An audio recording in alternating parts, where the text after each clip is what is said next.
What happens if OPEC and Russia don't agree to cut production? A version of this story first appeared in CNN Business's Before the Bell newsletter. Not a subscriber? You can sign up right here. London US President Donald Trump, a self-proclaimed tariff man, is brandishing his favorite trade weapon ahead of a crucial meeting of major oil producers later on Thursday that's aimed at hammering out a deal to limit production.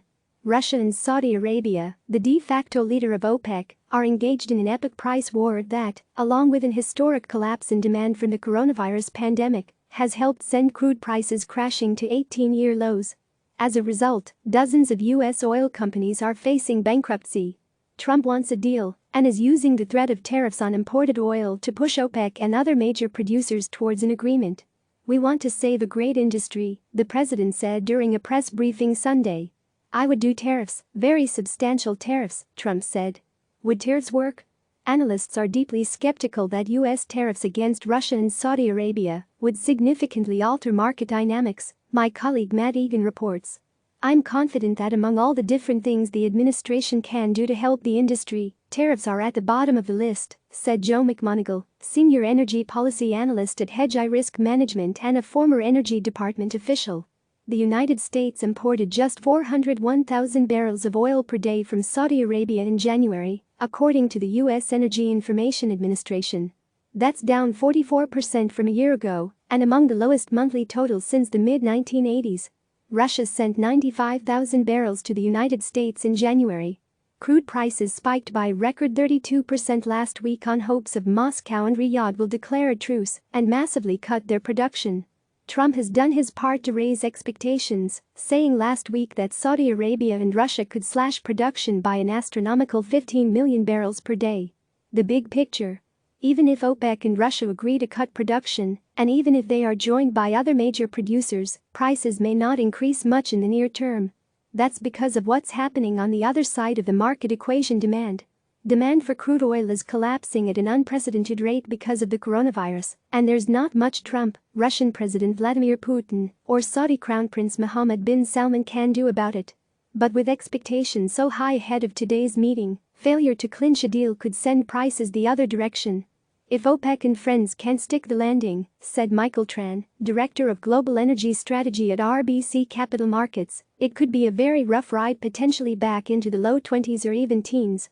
Deficits everywhere need more evidence that the coronavirus pandemic is turning the world upside down?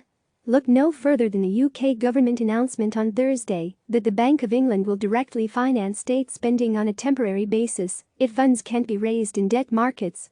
Like other major economies around the world, the United Kingdom has launched a massive rescue plan designed to help companies and workers through the pandemic. After years of austerity, the government is now spending at a prodigious rate and needs to finance those outlays.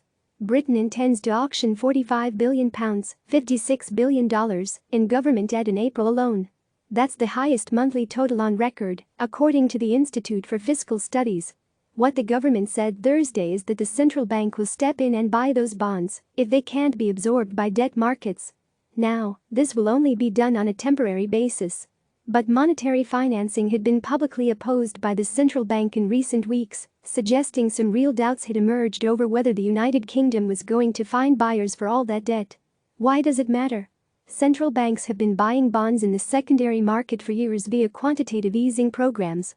But that's been done without such an explicit link between government spending plans and a commitment from the central bank to buy the resulting debt. In a world of fiat money, trust is key, and so far investor faith in the institutional integrity of the system remains intact, said Andrew Mulliner, global bonds portfolio manager at Janus Henderson Investors. As bonds investors, any move to a more permanent form of direct financing of the government would be a greater concern. This move from the Bank of England is not that, he added. Some good news for Disney. Here's some good news from a company that's been hit hard by the coronavirus. Disney said Wednesday that its new streaming service now has more than 50 million paid subscribers around the world. If that sounds like a lot, it is. My colleague Frank Pallotta reports the company had projected that Disney Plus would have 60 million to 90 million global subscribers by 2024. But just 5 months after launch, the streaming service is already approaching the lower end of that target range. In the past few weeks, the service launched in European countries including the United Kingdom, France and Germany. It also went live in India. Roughly 20 million paying subscribers have been added since February.